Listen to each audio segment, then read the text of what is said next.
Well guys, welcome back to the channel. Did I get my ride out, my Friday ride out after I cleaned the bike this morning? Well, yeah, I did. It's a beautiful midwinter's day here in southern Spain, up in the mountains of Murcia. Some stunning scenery, and you can see the mountains at the back there and the Sierras going over the back there.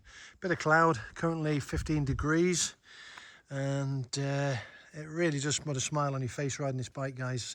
Bearing in mind I've got other bikes. I like all the bikes I've got, but to be honest, there's something special about this bike that is hard to explain. It's had a lot of positive press. There's been a little bit of mixed press that's been slightly negative on the switchgear and plastics.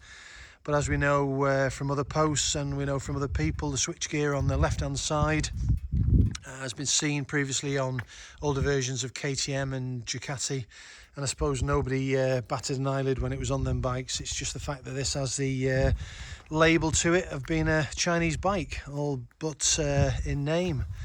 It's a Chinese manufactured bike that shares many of its qualities with the twin-cylinder BMW range that Lonsin churn out and make for BMW and have done since around 2006.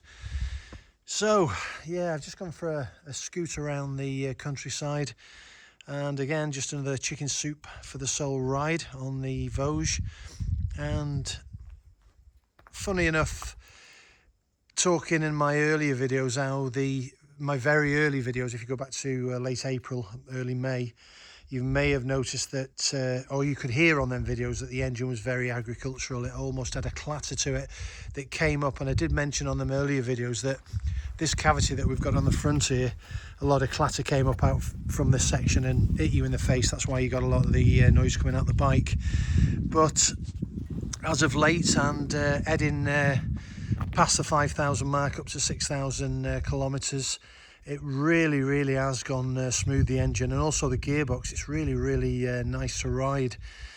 The ride height, initially, I'm not the most elevated in the leg department of guys, although I'm 5'10", I've got fairly short legs at about 31 inches, and I can flat foot it no problem. Once the back suspension gets to where it's going to go on the travel, you'll flat foot it no problem, especially with my wife on the back.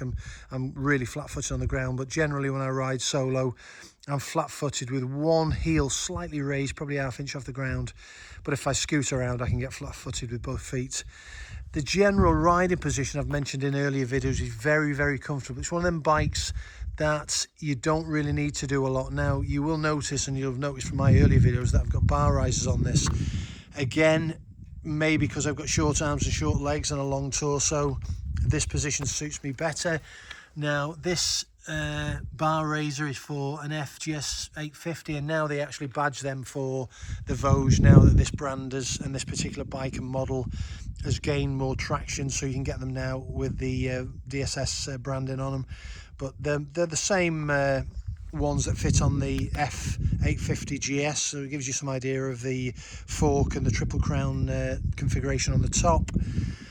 Yeah, some of the plastics are a little bit hard to keep clean compared to other bikes. The swing arm at the back, the matte satin paint on there, what I tend to do is blow a bit of dash cleaner over them and just give it a quick wipe, and that gives it a bit of a, not a sheen, but it brings the black out again on it, because they tend to look almost dirty. Even if you jet wash them and you clean the bike, you get a dirty look to the bike, especially in a dry, arid climate like this, where I don't get that on something like the Super Meteor that's all plate metal. For instance, the tank's metal, the fenders and all the components are sheet metal on there, where I suppose this bike is all plastic, as I mentioned earlier, apart from the frame. Yeah, it's just a real joy to ride. I know I've said this many times, and I know a lot of you guys watching these videos are watching these videos purposely to get an impression of this particular bike.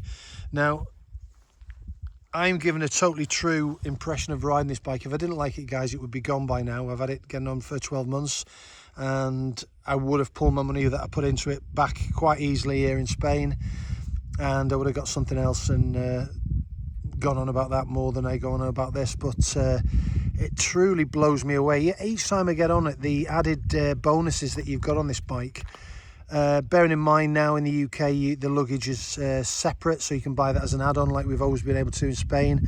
that makes it even more of an appealing proposition for you guys in the UK now.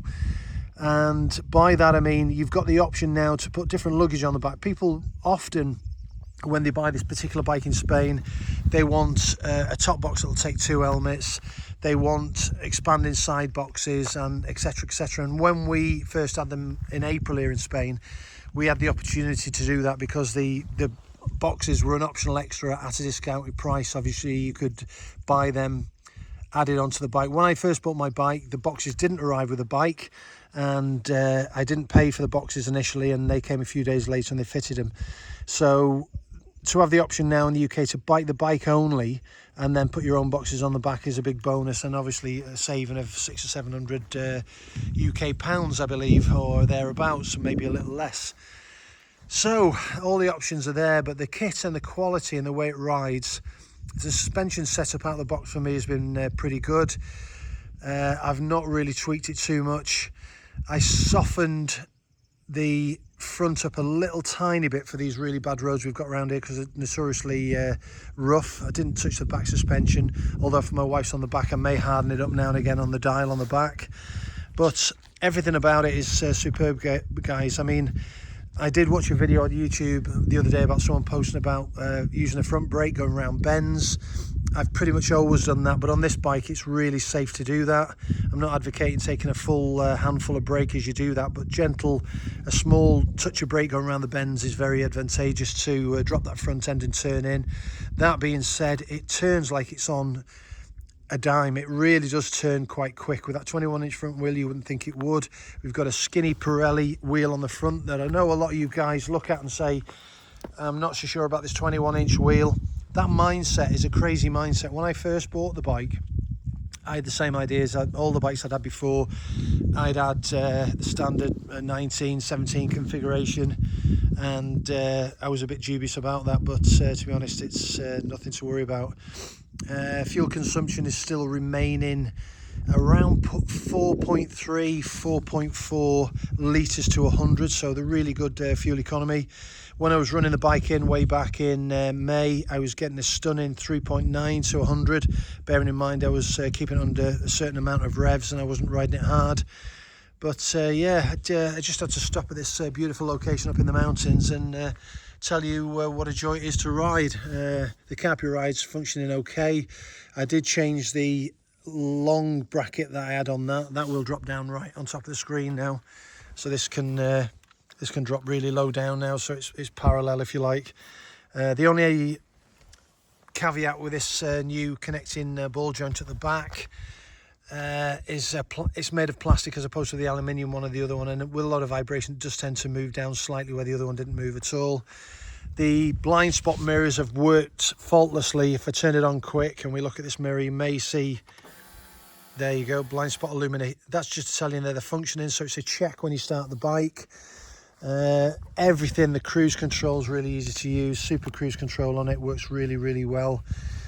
So there's nothing, guys. Even the quick shift is smooth as silk now. The normal shift by clutch is smooth. All the added features on it work fantastic. The only caveat from my wife's perspective is that the rear seat isn't heated. When it's really sub 10 degrees and we go out and I've got the heated grips on the front and my heated seat on, obviously she's got nothing on the back, but I suppose you could get a kit for that if you wanted to, or you could get this seat altered to add a heating element in the back. It's all round it's superb. The wheels are a pain in the backside to clean. I've gone over that before. The anodizing on the wheels you have to really keep on top of, as with all of these types of wheels. You have to use a dedicated cleaner rather than heavy detergent on them, because it will affect the anodization. The front forks are still the same, anodized okay. All the aluminium on the bike's good. All the crash bars have still held up okay, no signs of corrosion on any of their wells.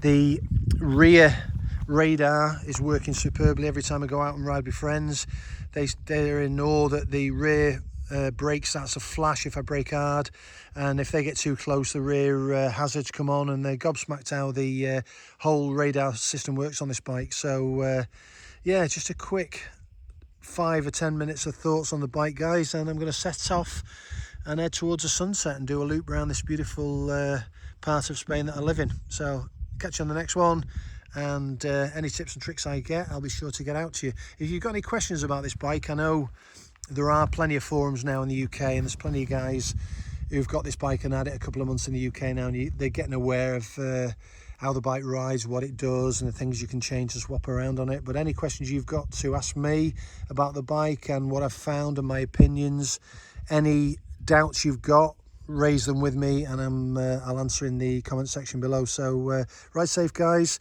Hopefully you'll get some good weather in the UK soon to get out on your bikes and enjoy it like we've got here in Spain, and I'll catch you soon. Ride safe, guys.